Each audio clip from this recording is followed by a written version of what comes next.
and it might be Psalm 115, I'm not sure, but it talks about how, or Psalm 15, but anyway, it talks about how those that dwell in the secret or in the manifest presence of God, the temple, the tabernacle of God, there's several prerequisites, but one of them is they will keep their word even to their own hurt. Now let's finish off. We're going to read verses 30 through 36. And it says, "For as you were once disobedient to God, yet have now obtained mercy through their disobedience, even so these also have now been disobedient, that through the mercy shown you, they also may obtain mercy. For God has committed them all to disobedience, that he might have mercy on all. Oh, the depth of the riches, both of the wisdom and knowledge of God! How unsearchable are his judgments, and his ways past finding out. For who has known the mind of the Lord, or who has become his counselor, or who was first given to him, and it shall be repaid to him? For of him, and through him, and to him are all things, to whom be the glory forever." So the bottom line is God and we are not. We have his Spirit in us, but to know all the unsearchable judgments and ways of God in this limited body is going to be absolutely past finding out. It shouldn't discourage us from searching him out, but if you're one of those that must know all things and everything, you're going to be a very frustrated Christian.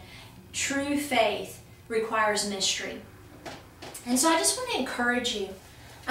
Recently I was visiting with a friend, and there was an individual that had dominated the conversation in a social gathering. And I asked this friend, I said, "Well, what did y'all do about it?" And she said, "Well, we just shut down." And I said, "Well, you need to have a plan, because there are people, there are wounded, messed up people that literally have no social skills. They don't know how to interact with people. They're very self-centered. They haven't been coached on, okay, this isn't all about you. Let's deal with this in a way where everyone is edified." So I suggested that her and her friends get a plan. And that plan is to begin to show this person, hey, you're doing this, and it's not good for our relationship. And if that person gets upset, they can leave. But we have to realize that we're going to have people that are going to become part of our lives that are puffed up, that are wise in their own opinion. And most of them will be suffering from tremendous rejection and woundedness. And we've got to have a plan to coach them through this, to coach them through what it looks like to be a Christian in a covenant community.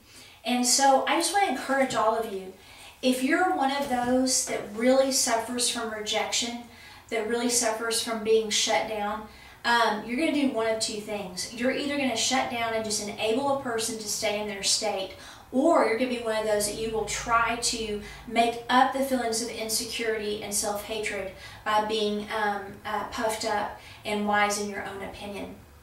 And then you might be on the other side of that, where you're having to deal with someone, that God has sent someone into your life as your assignment to help them. And so have healthy boundaries.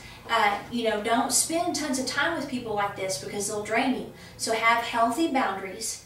And don't enable. If a person doesn't want to listen, if they don't want to make the necessary changes and adjustments, then you have full permission to ask them to leave, or you can leave if you're in a public environment.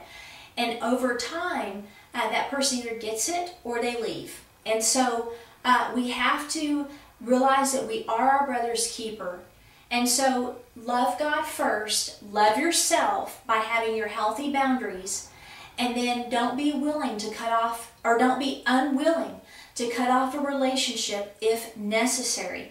The Lord did it with Israel, like we learned last week. For 2,000 years, they were scattered because they rejected the day of their visitation and the Messiah, and he warned them repeatedly. They knew the scriptures, they knew the prophecy, and they refused to believe.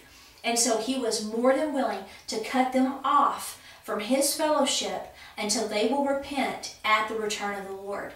And that is the principle of Luke 17:3. You forgive a brother if they've repented. And if not, you have proper boundaries. And so you look for change, you celebrate that, but you also are very cautious and wise in how you deal with that person. So anyway, I hope this blessed you tonight. I do miss you guys a lot already, and I'm not even gone. And now we're going to have, I don't know who yet because I haven't decided, take up the offering.